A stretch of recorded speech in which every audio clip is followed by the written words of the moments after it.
Nampak. Alright, so malam ni kita nak bercerita berkenaan dengan pengurusan berat badan.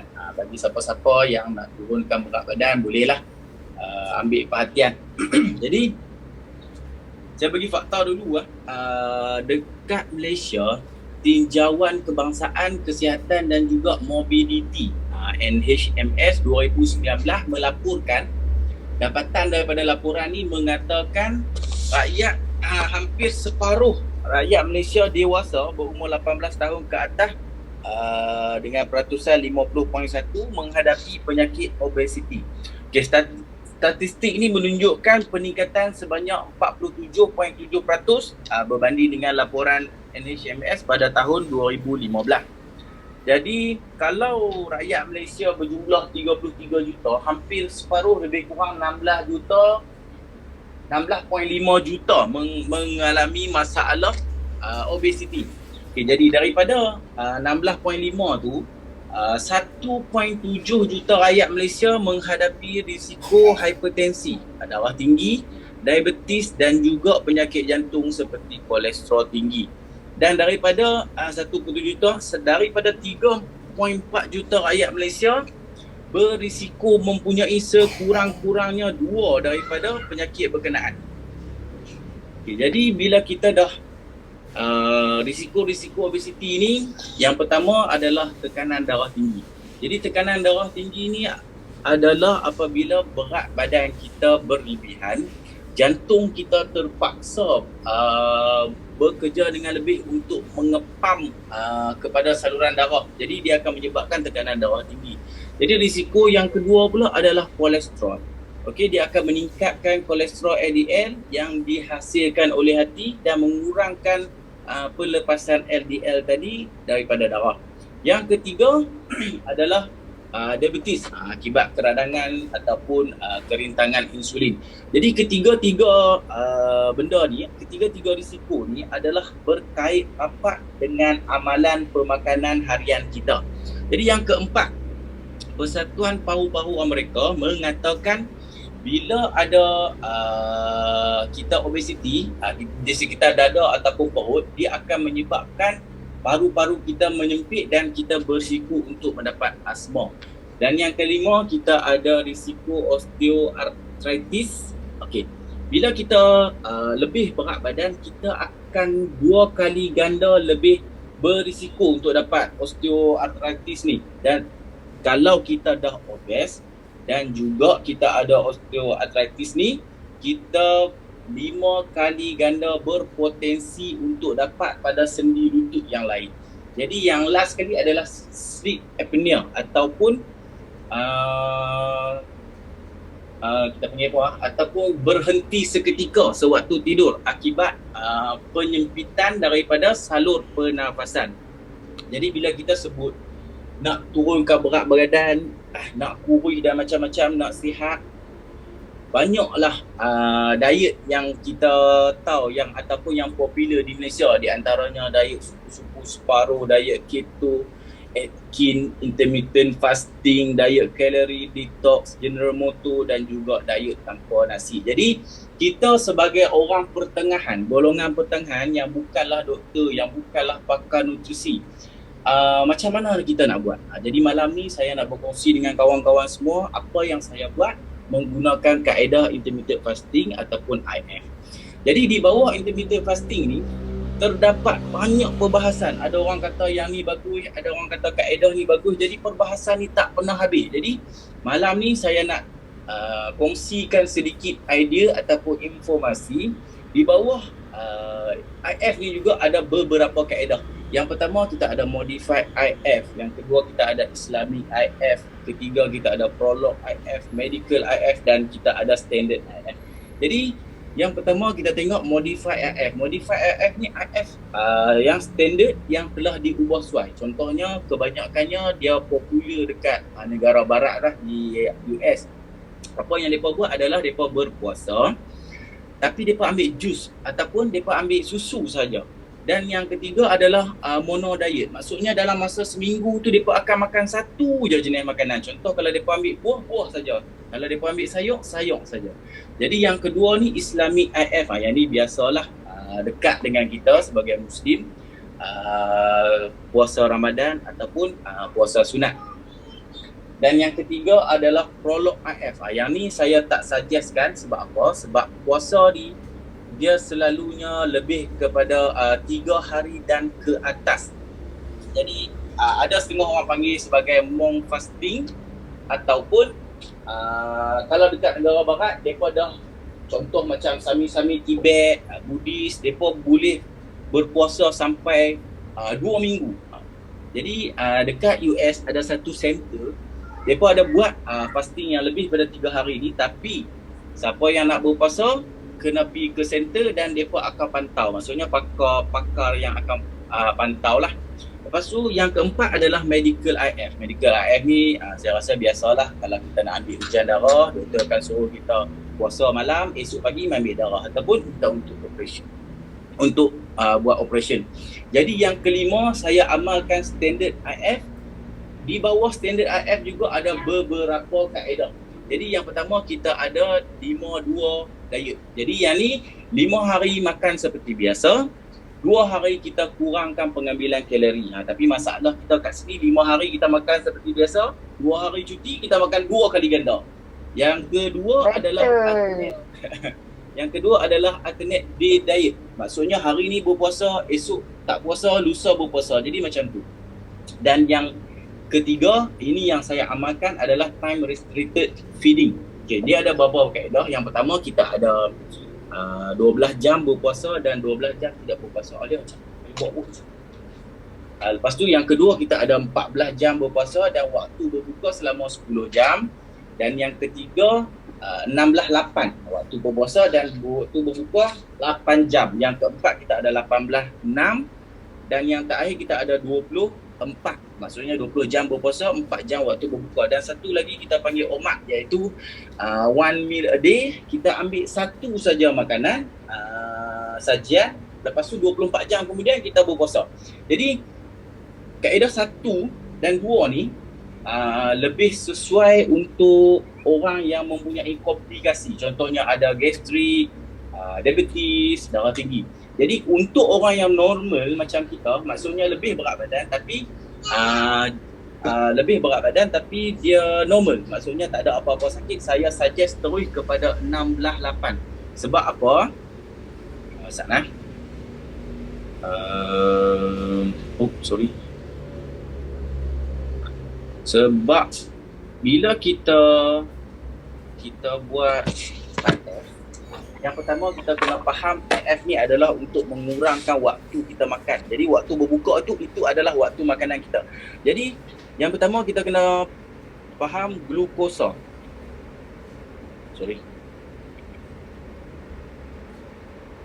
Glukosa. Bila makanan kita ambil sebagai sumber tenaga, kita ambil makanan ni dalam masa makanan tu dia tak akan cerna dalam kita sebagai mi goreng ataupun nasi goreng ataupun nasi lemak. Dia akan tukarkan kepada glukosa. Jadi badan kita dia akan cari sumber untuk tenaga. Jadi dia akan cari glukosa.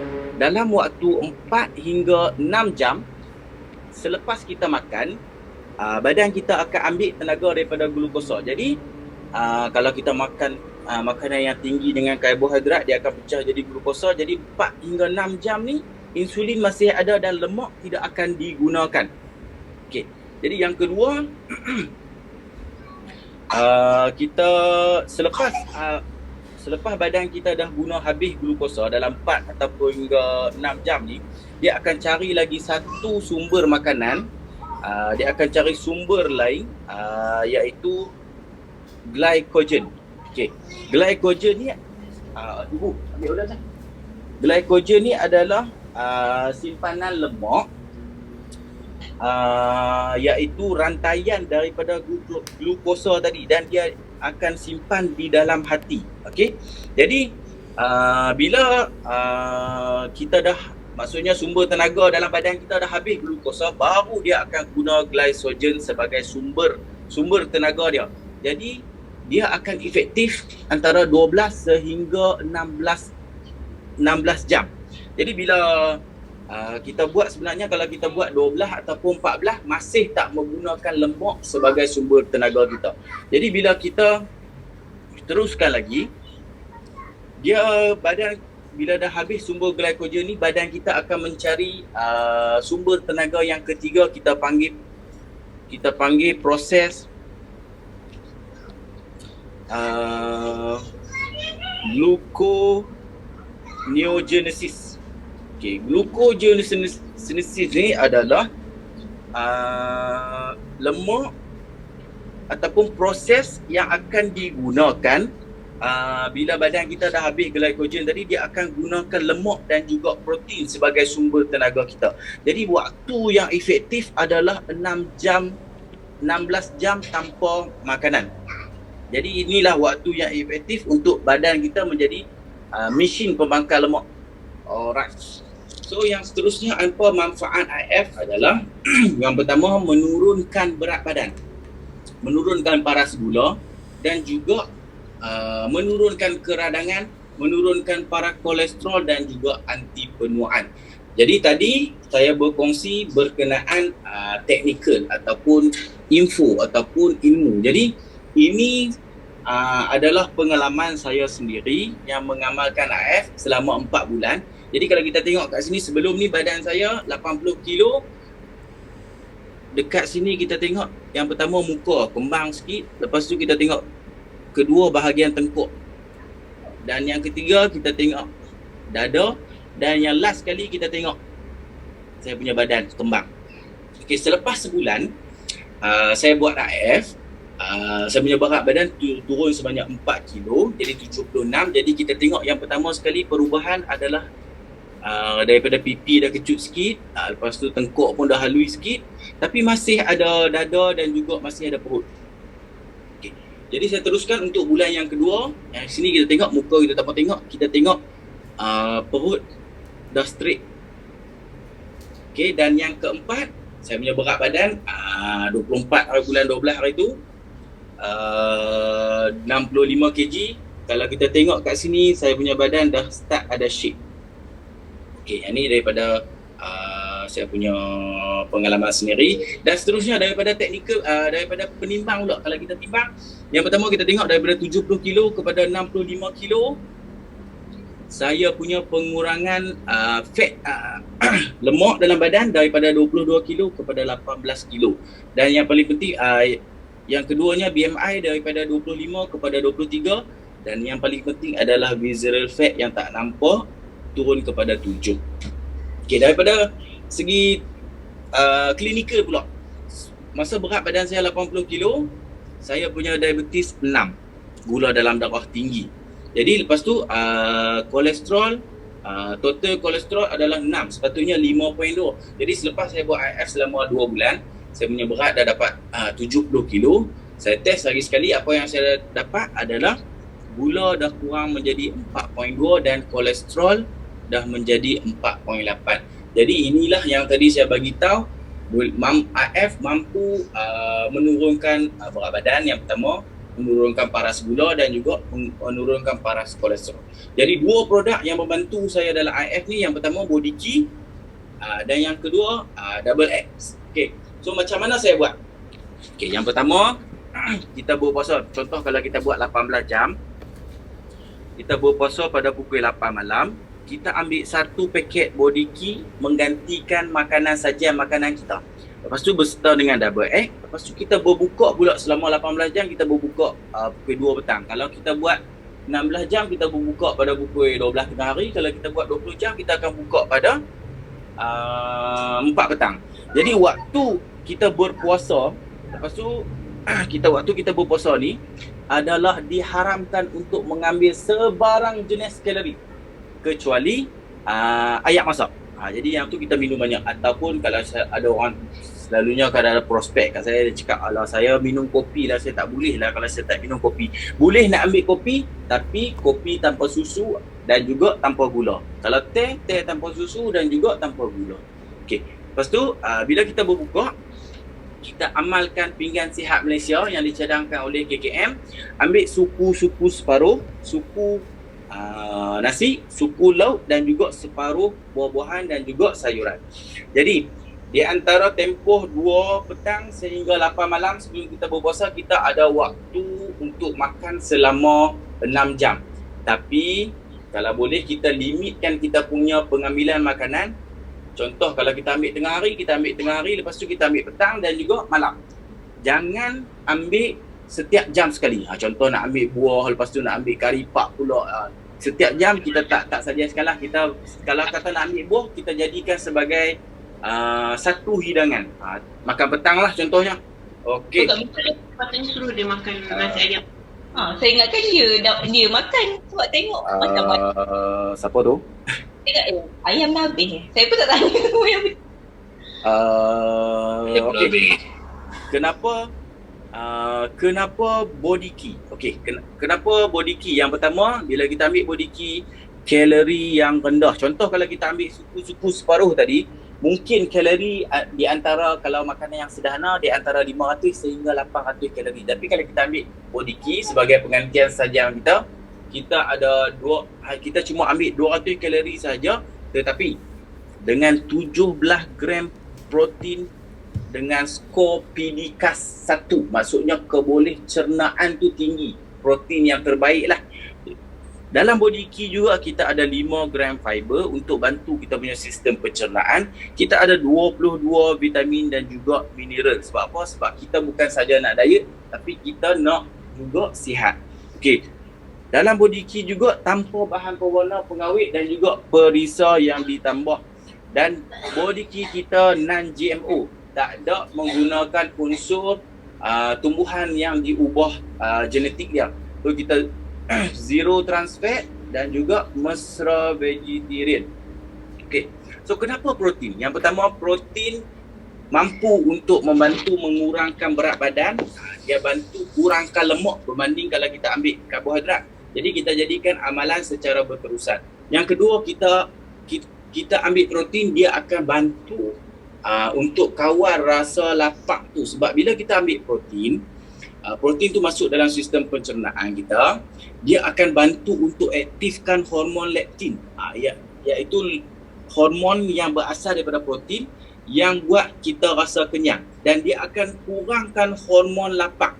Ni ghrelin hormon ni. Jadi bila kita asyik makan, dia akan aktifkan hormon ghrelin ni yang akan membuatkan kita sentiasa lapar. Tapi dia akan menurunkan paras leptin. Jadi bila kita ambil protein, dia akan bantu untuk stabilkan kedua-dua hormon ni. Yang ketiga, protein bantu untuk membakar lemak. Sebab apa? Protein bantu untuk proses thermogenesis, iaitu bantu untuk keluarkan tenaga dengan membakar kalori. Yang keempat, mencegah penyusutan otot, untuk membina otot. Dan kita tahulah kita punya muscle ni, kita punya protein sebagai building block untuk kita punya muscle, dan juga penjagaan tulang. Yang kelima, bila rendah protein, rendahlah kalsium yang diserap oleh sistem pencernaan kita. Yang keenam, melawan penuaan, baik untuk kulit. Sebab kulit untuk regeneration balik sel kulit kita, dia perlukan protein. Dan yang terakhir adalah untuk baik untuk rambut. Okay. Produk yang kedua adalah Double Act. Double Act ni kita ada 11 vitamin, 10 mineral dan juga 19 pekatan tumbuhan. Jadi kawan-kawan, kenapa kena ambil multivitamin? Sebab saya bagi contoh, kalau kita contohnya, kalau kita nak collagen, kita boleh ambil vitamin C saja. Tapi kalau kita untuk tulang, untuk sistem pencernaan lain, sebab kita punya badan, dia adalah system of system, part system of system. Jadi bila badan kita banyak sistem, dia perlukan nutrisi berbeza. Kalau nak collagen, nak cantik, ambil vitamin C saja. Tapi tak membantu untuk tulang, tak membantu untuk kita punya sistem saraf. Jadi kita kena ambil, kalau contoh, kalau kita ambil magnesium dan kalsium saja tanpa vitamin D, kita dapat untuk tulang, tapi penyerapan tu tak optimum. Sebab vitamin ni bantu magnesium dan juga kalsium tadi untuk penyerapan yang lebih orang kata apa, yang lebih efektif. Okey. Dan dalam Double Act ni juga kita ada biotin. Biotin ni untuk mengurangkan paras gula, metabolisme karbohidrat lah. Dan kita ada chromium. Chromium ni juga bantu untuk kurangkan paras gula. Jadi kalau orang yang kecil manis ambil double egg, dia mampu untuk turunkan paras gula dalam badan. Bukanlah maksudnya dia akan hilangkan terus kecil manis tu, tapi dia bantu untuk kawal dan juga rendahkan kita punya paras gula dalam darah tu. Jadi contohnya kita ada molybdenum. Okey, yang ni bagus untuk detox. Contoh kalau kita makan 2 ataupun 3 hari sebab dia detox kan. Kadang-kadang ada juga customer saya ataupun prospek saya berkata tak selesa lah bila dah makan double egg ni sebab dia tengah buang bahan-bahan kubuhan ataupun detox kita punya badan. Dan selenium dalam vitamin C, vitamin double egg ni juga adalah antioksidan. Yang tu bila kita cerita pasal multivitamin dan juga multimineral dalam double egg. Tapi double egg ni yang paling power adalah phytonutrient. Okey, kita ada 19 jenis perkataan tumbuhan. Kita tengok kat sini kita ada cherry acerola, kita ada lemon, kita ada kunyit, asparagus dan macam-macam lah. Ada 19 jenis, ada bawang. Ini kalau kita pergi market nak beli semua benda ni pagi sampai tengah hari baru boleh balik. Dah sampai tengah hari dapat pun semua yang layu-layu dan juga semua tumbuhan yang kita beli ni dah orang cakap dah diletak bahan pengawet untuk mengekalkan dia punya kesegaran tu. Tapi dalam phytonutrient kita dibuktikan secara klinikal dia yang terbaik dan dimasukkan dalam tablet, mudah je nak ambil. Dan dalam ni juga kita ada 5 jenis warna yang untuk penggunaan badan kita. Contohnya untuk sel, ungu untuk otak, merah untuk jantung, untuk mata dan juga untuk tulang. Okey. Jadi untuk sihat kita terpaksa pilih. Kita tak sihat secara tak tersengaja. Jadi kawan-kawan, esok kita boleh beli body key, kita boleh